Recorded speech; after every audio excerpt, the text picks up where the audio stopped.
नमस्कार, स्वागत है आप सभी का इस बुलेटिन में। आपके साथ मैं हूं स्वप्निल। शुरुआत करेंगे आरसीए से जुड़े मामले की खबर से। आज कोर्ट में मतपेटी खुली।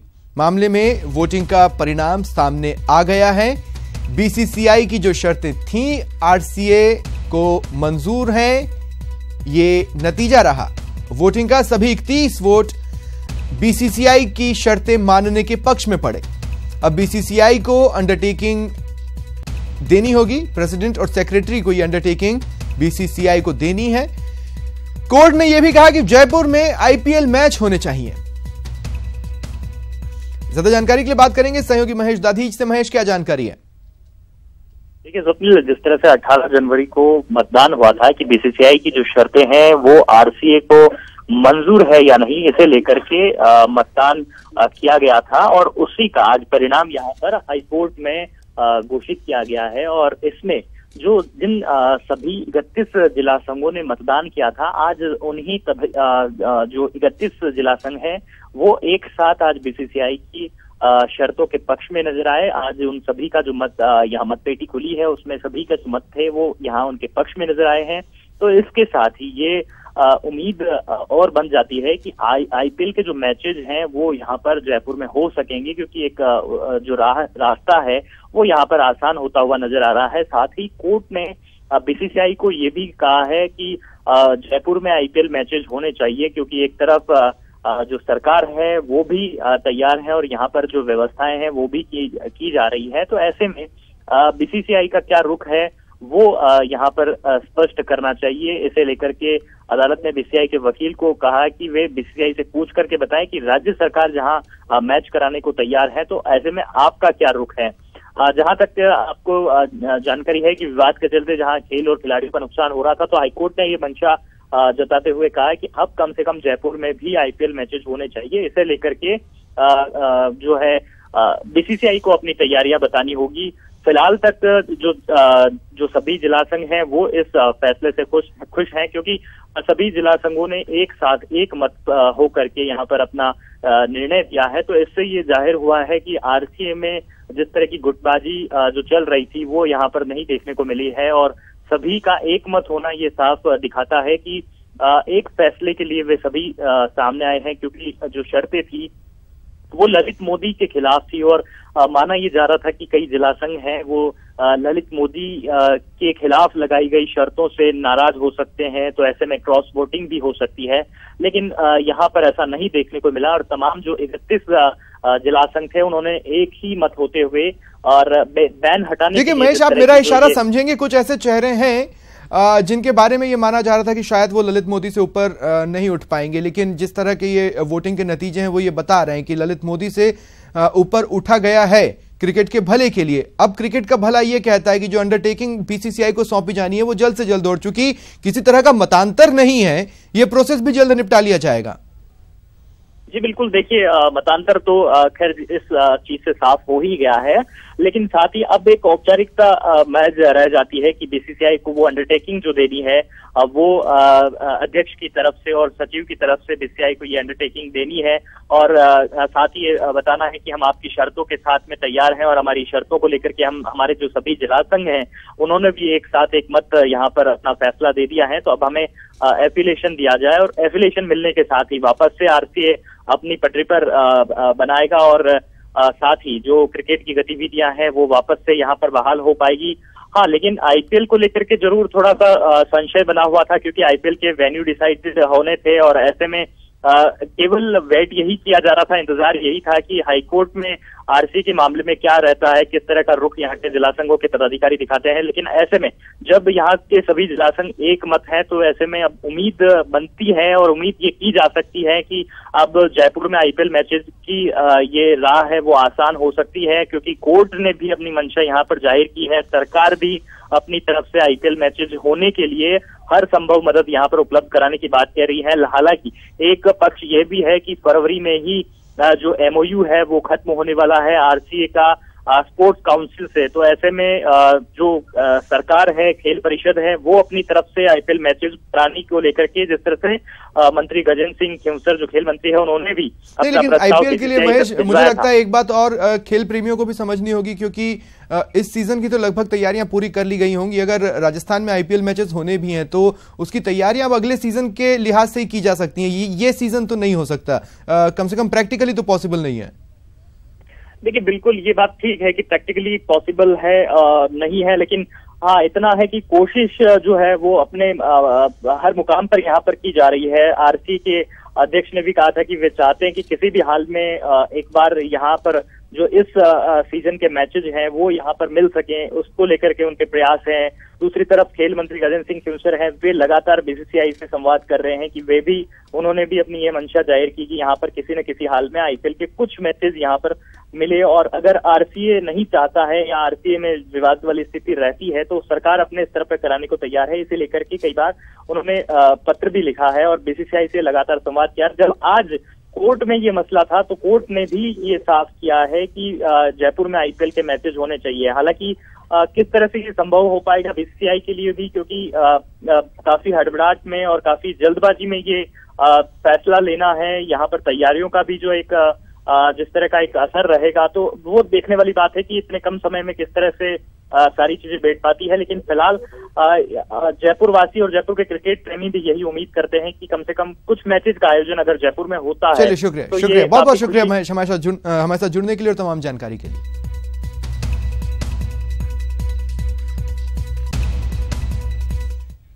और अब आपको मर्डर की कुछ तस्वीरें हम दिखाएंगे जो सीसीटीवी में कैद हुई। ये तस्वीरें मेरठ में कैद हुई हैं। लाइव मर्डर की ये तस्वीरें, वारदात की ये तस्वीरें आप अपने टीवी स्क्रीन पर देख पा रहे हैं। इन तस्वीरों के सामने आने के बाद से, इस मर्डर के बाद से इलाके में सनसनी है। मां और बेटे की कुछ लोगों ने बेरहमी से हत्या कर दी और इसके बाद वहां से फरार हो गए। वहां पर एक सीसीटीवी कैमरा लगा था जिसमें यह वारदात कैद हुई है। थाना परतापुर क्षेत्र के सोरखा गांव में ये तस्वीरें, ये वारदात की तस्वीरें सामने आई।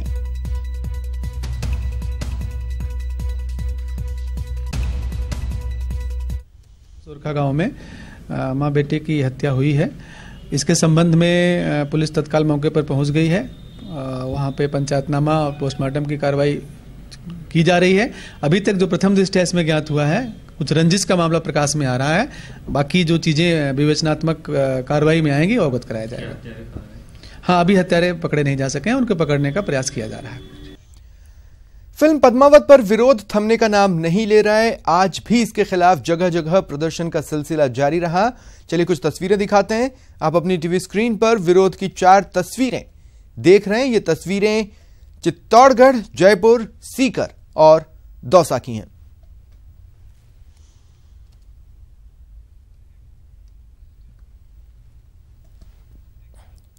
सीएम राजे ने आज पुष्कर में चुनाव प्रचार किया। सीएम राजे पुष्कर में सबसे पहले ब्रह्मा मंदिर गईं, वहां जगत पिता की पूजा अर्चना की। इसके बाद लोगों ने सीएम राजे को तलवार भेंट कर उनका सम्मान किया।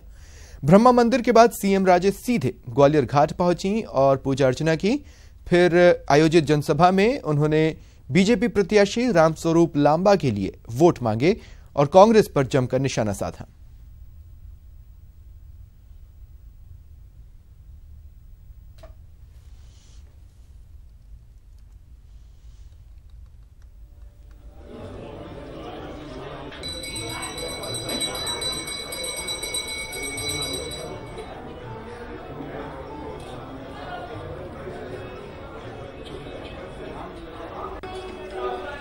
मुख्यमंत्री वसुंधरा राजे पुष्कर दौरे पर, उस दौरान जो तस्वीरें सामने आई वो आप अपने टीवी स्क्रीन पर देख पा रहे हैं।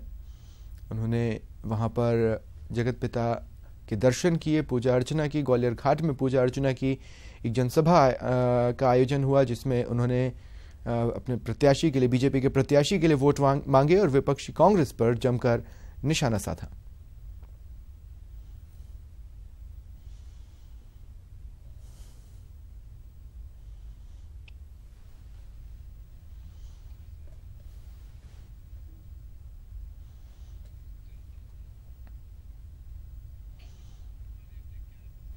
सीबीआई कोर्ट ने चारा घोटाला मामले में आरजेडी अध्यक्ष लालू प्रसाद को एक बार फिर से दोषी करार दिया है।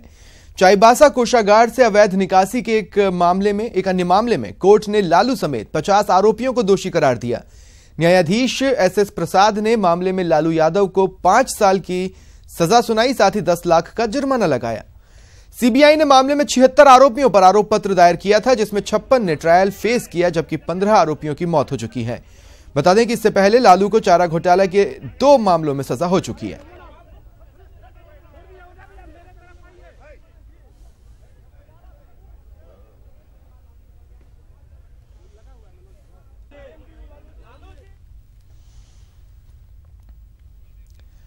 जम्मू कश्मीर में सीआरपीएफ ने आतंकियों की एक बड़ी साजिश को नाकाम कर दिया है। सीआरपीएफ को कंडीजल टंगपोरा गांव के पास प्रेशर कुकर के अंदर फिट किया गया आईईडी बम मिला।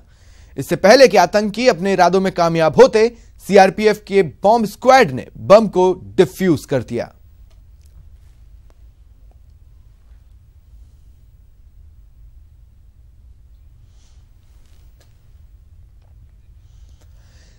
तेलंगाना के हैदराबाद में रोड ट्रांसपोर्ट अथॉरिटी के ऑफिस में आग लगने से अफरा तफरी मच गई। आग खैरताबाद के आरटीओ ऑफिस के रिकॉर्ड रूम में लगी, जिसमें कई फाइलें जलकर खाक हो गईं। मौके पर पहुंचे फायर फाइटर्स कड़ी मशक्कत के बाद आग बुझाने में कामयाब रहे। हादसे में किसी के हताहत होने की खबर नहीं है।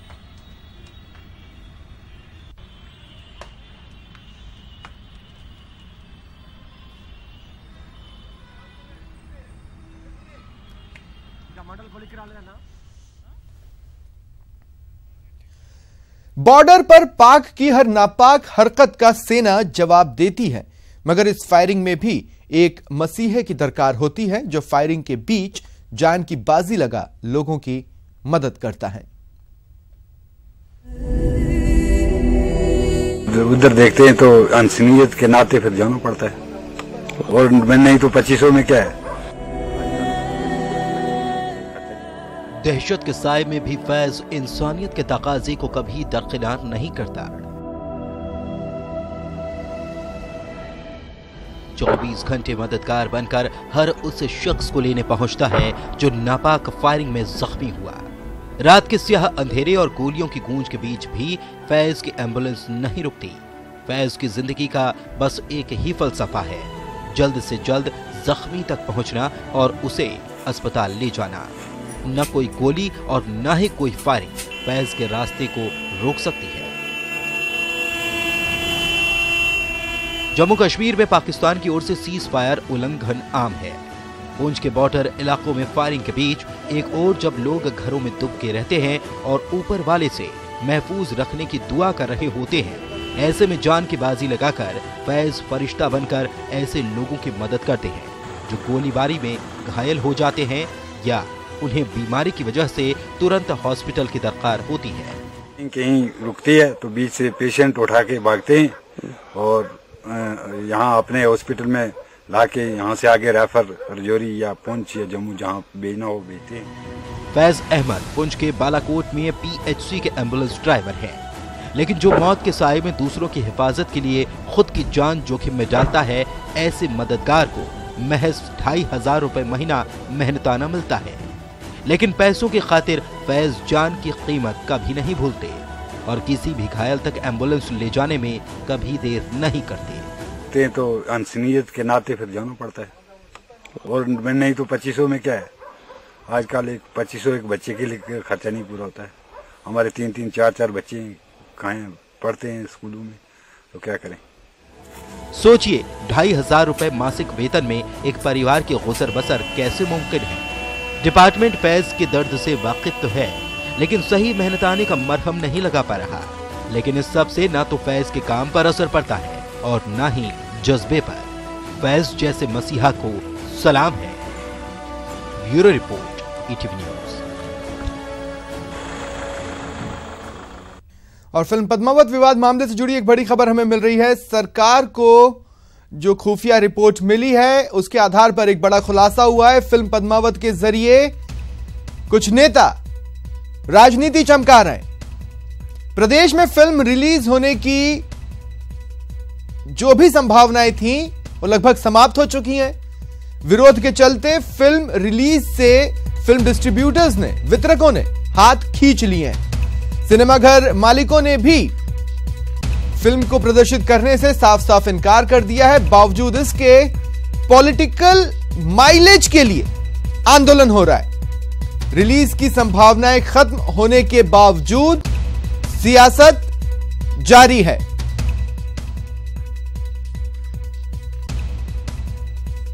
बड़ी खबर हम आपको बता रहे हैं, लगभग 0 प्रोबेबिलिटी है कि फिल्म प्रदेश में यानी राजस्थान में रिलीज हो पाए, क्योंकि फिल्म बड़े पर्दे के लिए तरस गई है। फिल्म डिस्ट्रीब्यूटर्स पहले ही हाथ खींच चुके हैं। सिनेमाघर मालिकों ने भी यह साफ कर दिया है कि हम ये फिल्म अपने टॉकीज़ में रिलीज नहीं कर सकते। तमाम तरह के अंदेशे हमें डरा रहे हैं। इस बीच फिर आखिर ये विरोध क्यों हो रहा है? इस संबंध में सरकार को एक खुफिया रिपोर्ट मिली है, जिससे खुलासा हुआ है कि कुछ नेता राजनीति चमका रहे हैं। हमारे सीनियर एडिटर श्रीपाल शक्तावत इस वक्त हमारे साथ फोन लाइन पर मौजूद हैं। श्रीपाल जी, वो कहा जाता है ना कि कोई तो वजह रही होगी।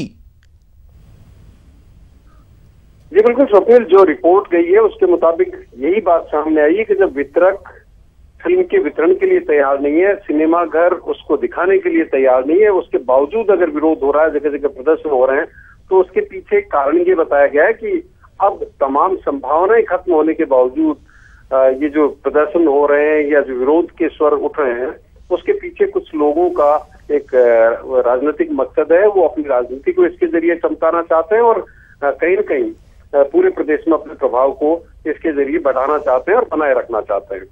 ये रिपोर्ट मिली है और इस रिपोर्ट के साथ में एक सावचेत भी किया गया है कि इस तरह की कि कहीं भी कोई घटना हो तो उसको लेकर पुलिस एहतियात बरते और कानून व्यवस्था को बनाए रखने के लिए पूरी कोशिश करे। इंतजाम ये भी किए गए थे क्योंकि सुप्रीम कोर्ट के निर्देश थे, सुप्रीम कोर्ट का आदेश था कि अब कानून व्यवस्था को सरकार देखे और फिल्म के प्रदर्शन के में कोई भी दिक्कत आए तो उसको सरकार डील करे। लेकिन जब वितरकों ने और सिनेमाघर मालिकों ने हाथ खींच लिए तो वो संभावना खत्म हो चुकी है कि कानून व्यवस्था की किसी तरह की कोई दिक्कत खड़ी होगी या फिल्म के प्रदर्शन में कोई दिक्कत आएगी। अब पुलिस के लिए चुनौती ये है कि इस फिल्म को लेकर जो विरोध है, हालांकि राजस्थान में प्रदर्शन की संभावनाएं खत्म हो चुकी है, उसके बावजूद अगर कोई विरोध होता है तो उसको अपने तरीके से वो डील करने की कोशिश करे और जहां कहीं भी इस तरह के आंदोलन हो या विरोध हो उसको कानूनी दायरे में रहकर उससे निपटा जाए। तो शिपाल जी, मेरा अगला सवाल आपसे ये होगा कि अगर कुछ लोग राजनीति चमका रहे हैं, उनकी कुछ निजी महत्वाकांक्षाएं हैं, तो राजस्थान में जो तस्वीरें सामने आ रही हैं, क्या वो उसे अपने लिए एक ट्रॉफी के तौर पर देश भर में दिखाना चाहते हैं? देखिए, इस आंदोलन से पद्मावती को लेकर जो विरोध है उसके बाद जो करणी सेना जो एक जो संगठन राजस्थान तक था उसने अपना दायरा पूरे देश में फैलाया। खासतौर पर जो नॉर्थ बेल्ट है, काऊ बेल्ट जिसे कहा जाता है, जो हिंदी बेल्ट है, उसमें जिस तरह से अपना दायरा बढ़ाया था, उसके बाद में उसने जगह जगह प्रदर्शन दूसरे दक्षिणी राज्यों में भी किए, तो उन्होंने अपना दायरा इसके जरिए बनाया था और उसी को वो किसी न किसी तरह बनाए रखना चाहते हैं। और करणी सेना इस बात को भी अपनी कामयाबी मान करके चल रही है कि 8 राज्यों में इस फिल्म के प्रदर्शन को की संभावनाएं खत्म हो चुकी है। हालांकि बैन उससे नहीं किया जा रहा, बैन किया नहीं जा सकता सुप्रीम कोर्ट के आदेशों के मुताबिक, लेकिन जगह जगह जिस तरह से वितरकों और सिनेमाघर मालिकों ने फिल्म से हाथ खींच लिया, उसके बाद में कहीं न कहीं इसको अपनी जीत मान करके चल रहे हैं और उसी जीत को दर्शाने और दिखाने के लिए वो अगले कुछ दिन वापस इस आंदोलन को खड़ा करने की कोशिश कर सकते हैं। हालांकि 25 तारीख को फिल्म के रिलीज होने के बाद ये संभावना कि ये आंदोलन और लंबा खींचेगा उसकी संभावना लगभग खत्म हो चुकी होंगी। लेकिन जो रिपोर्ट मिली है, रिपोर्ट के मुताबिक वो अपनी राजनीति को चमकाने के लिए, अपनी राजनीति को बनाए और बचाए रखने के लिए इस तरह के आंदोलन को बढ़ावा देने की कोशिश कर सकते हैं। चलिए, बहुत बहुत शुक्रिया हमारे साथ जुड़ने के तमाम बातचीत के लिए। बढ़ते हैं आगे। अगर आपको स्कूल, कॉलेज या दफ्तर में छुट्टी नहीं मिल रही है तो गाना गाइए, चौंकिए मत। पाकिस्तान में बच्चे छुट्टी के लिए ऐसा ही कर रहे हैं।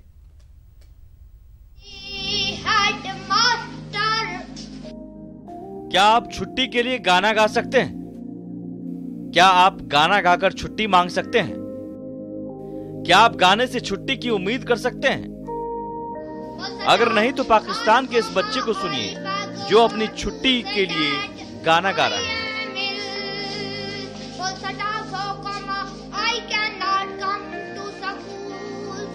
गाना गाकर छुट्टी मांग रहा है और छुट्टी की उम्मीद भी कर रहा है।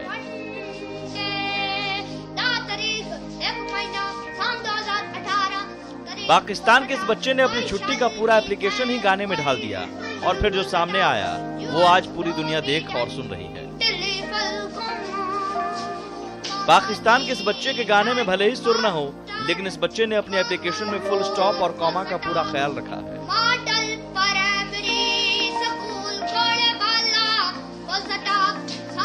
वीडियो में यह बच्चा खुद को पाकिस्तान के कोएवाला के मॉडल प्राइमरी स्कूल का छात्र बता रहा है और स्कूल के हेडमास्टर से छुट्टी की गुहार लगा रहा है।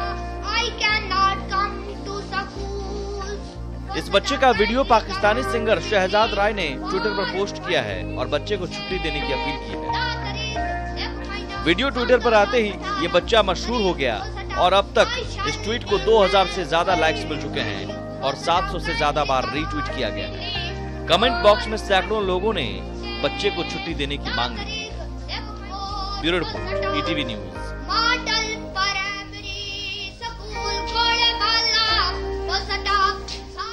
बॉलीवुड के किंग खान शाहरुख ने दावोस में पीएम मोदी के संबोधन की जमकर तारीफ की। उन्होंने इसे भारतीयों के लिए गर्व बताया। इस मौके पर उन्होंने मैग्नेटिक महाराष्ट्र कैंपेन के लिए सीएम देवेंद्र फडणवीस को भी सपोर्ट किया। 128 करोड़ लोगों का डंका बताने आए हैं कि इतने सारे रेडिकल चेंजेस होने के बावजूद भी how we are able to sustain it, how we are able to take it. I think that one thing was very clear. Also, I think it's a moment of pride for all of us. In first time in 20 years, we've had our head of state, Prime Minister coming here. All of us are here. तो ऐसा घर जैसा ही लग रहा है। ऐसा लगता है दावोस हमने टेक ओवर कर लिया। मैं आपको विक्टोरिया एंड अब्दुल को 2 श्रेणियों में ऑस्कर के लिए नामित किया गया है। इस फिल्म को स्टीफन फ्रीर्स ने डायरेक्ट किया है और इसमें भारत की अली फजल और ब्रिटिश अभिनेत्री जूडी डेंच ने मुख्य किरदार निभाया है।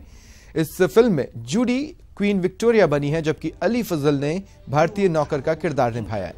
बताने की कहानी शराबनी बासों की किताब विक्टोरिया एंड अब्दुल से ही ली गई है। Whatever you do, you must not look at Her Majesty. और अब बात करेंगे गणतंत्र दिवस की। इसका राज्य स्तरीय समारोह, दरअसल ये जो समारोह है ये भरतपुर में आयोजित होने जा रहा है। इसके तहत जिला प्रशासन आयोजन स्थल लोहागढ़ स्टेडियम पर सभी तैयारियों को अंतिम रूप देने में जुटा हुआ है। इसी का जायजा लेने के लिए ईटीवी की टीम स्टेडियम पहुंची और जाना तैयारियों का हाल।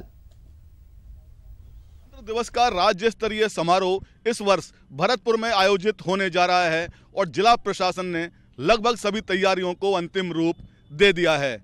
मैं इस वक्त भरतपुर के लोहागढ़ स्टेडियम में हूं, जहां गणतंत्र दिवस का राज्य स्तरीय समारोह आयोजित होगा। स्टेडियम को भव्यता दी गई है। मैं अपने कैमरा पर्सन से कहूंगा कि एक बार स्टेडियम का नजारा दिखाएं। सुरक्षा व्यवस्था कड़ी की गई है। चप्पे चप्पे पर पुलिसकर्मी यहां तैनात किए गए हैं। कई दिनों से यहां स्टेडियम की सुरक्षा व्यवस्था बढ़ा दी गई थी और अब जब यहां गणतंत्र दिवस का राज्य स्तरीय समारोह होना है तो बिल्कुल आप देख सकते हैं कि भव्यता स्टेडियम को पूरी तरह से दी गई है।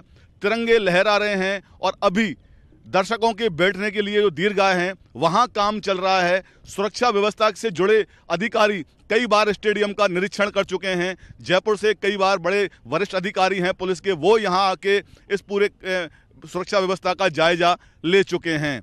राज्यपाल महोदय कल्याण सिंह वो शाम को आज भरतपुर पहुंच जाएंगे गणतंत्र दिवस के राज्य स्तरीय समारोह में शिरकत करने के लिए। वहीं राज्य की मुख्यमंत्री वसुंधरा राजे सिंधिया भी कल भरतपुर पहुंच जाएंगी और परसों 26 जनवरी को गणतंत्र दिवस का राज्य स्तरीय समारोह भरतपुर के इस नवनिर्मित लोहागढ़ स्टेडियम में आयोजित होने जा रहा है। बिल्कुल भरतपुर के लिए बड़े ही खुशी की बात है, बड़े ही गर्व का विषय है कि यहाँ इस बार 26 जनवरी को गणतंत्र दिवस का राज्य स्तरीय समारोह आयोजित हो रहा है। शहर में कई विकास के कार्य हुए हैं, उसमें खासकर भरतपुर का लोहागढ़ स्टेडियम है जो भव्यता लिए हुए है।